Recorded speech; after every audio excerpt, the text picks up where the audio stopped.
প্রাথমিক শিক্ষা হয় আমার গ্রামে। ঋষিকেশ মুখার্জি নাম করে এক ভদ্রলোক স্বেচ্ছায় লেখাপড়া শিখাতেন, বর্ণ পরিচয় দিতেন বাচ্চাদের।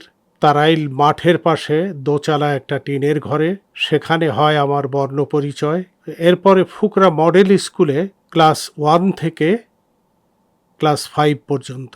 আমার মনে আছে, আমি যখন ক্লাস 5-এ পড়ি তখন বৃত্তি পরীক্ষা দেওয়ার জন্য সিলেক্ট হই। আমি বৃত্তি পরীক্ষা দিতে গিয়েছিলাম গোপালগঞ্জ শহরে। আমি যখন বৃত্তি পরীক্ষা দিচ্ছিলাম তখন অনেকে আমাকে দেখতে আসতো, কারণ যে হাই বেঞ্চ ছিল সেই হাই বেঞ্চটায় বসে আমি নাগাল পেতাম না। আমি এত ছোট ছিলাম, খুব অল্প বয়সেই লেখাপড়া শিখেছিলাম বলেই হয়তো এটা সম্ভব হয়েছিল।